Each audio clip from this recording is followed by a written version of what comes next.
Salut à tous et bienvenue à ce nouvel épisode d'Horreur Critique. J'avais envie de critiquer un bon vieux slasher à l'ancienne. C'est alors que je suis tombé sur une vieille série B anglaise que j'avais bien appréciée étant jeune. Je crois d'ailleurs que j'ai toujours la VHS quelque part. Étant donné que les goûts changent avec le temps, j'ai décidé de le revoir, question de savoir si ce film est toujours aussi bon. C'est parti pour Schizo, sorti en 1976.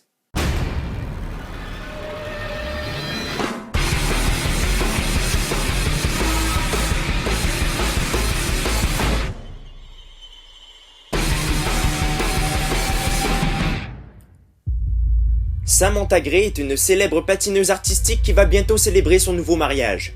Quand elle était petite, sa mère s'est fait assassiner sous ses yeux. William Askin alla en prison pour son meurtre. Désormais libre, il se rend à Londres pour harceler Samantha. Et bien rapidement, les morts s'enchaînent et Sam ne se sent plus du tout en sécurité. Schizo est l'un des très nombreux films à avoir été influencé par le classique d'Hitchcock, Psychose. Tout y fait écho, que ce soit le traitement psychologique des personnages ou encore la fluidité de l'histoire, tout en restant original bien évidemment. On fait même un petit clin d'œil à la fameuse scène de la douche. Génial. Franchement, le scénario de ce film fait presque toute sa force. Le personnage de William Askin m'a grandement rappelé celui de Fouad Ramsès dans Blood Feast. Reste que Schizo est nettement meilleur.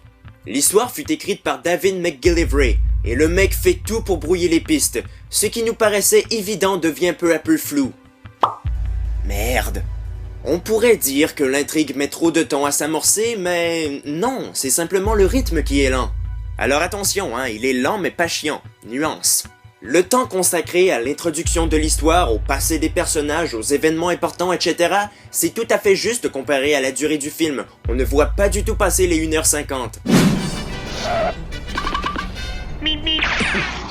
Wow. Schizo est réalisé par Pete Walker, un réalisateur de série B de grande qualité, je dois dire. Il est peu connu et c'est bien dommage car ses films valent grandement le détour. Suffit de voir Frightmare, House of Whipcord ou encore The Comeback pour le constater. Walker est principalement connu pour ses films d'horreur d'exploitation, toujours avec une petite touche d'érotisme qui ne tombe jamais dans le vulgaire. Et pour un film à petit budget, Schizo pourrait passer pour une grosse production. Mis à part la faible qualité du micro, l'image est très belle. Bon, ok, ça a été remasterisé en HD, mais quand même. Il n'y a presque aucune erreur technique. Presque.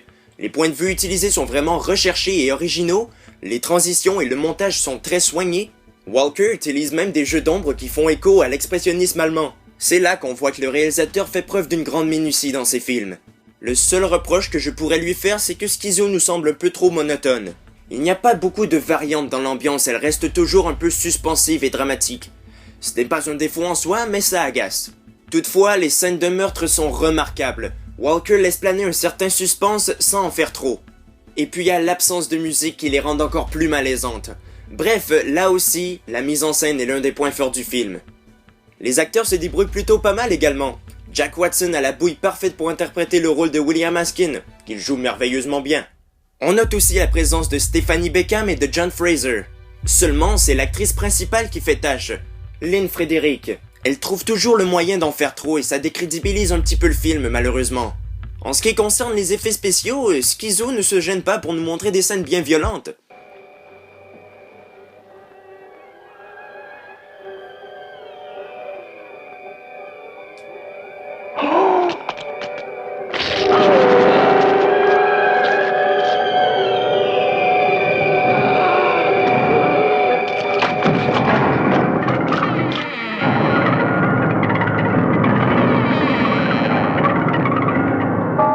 Puis, quand il est question de maquillage, j'avoue que c'est pas très recherché, mais il y a tout de même ce petit aspect morbide.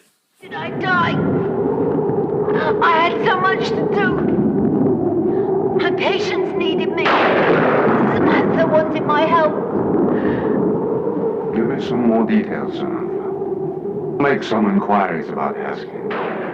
No! I kill us here! I kill us in this hole! Schizo est, au final, digne de mes souvenirs. C'est un très bon slasher, à la fois angoissant et plaisant à voir. Je lui donne une note de 8 sur 10. Pete Walker conçoit de superbes films à petit budget qui mériteraient plus de popularité. Donc, si vous n'avez pas encore vu Schizo, je vous encourage fortement à le faire, ainsi qu'à vous intéresser à la filmographie de Pete Walker.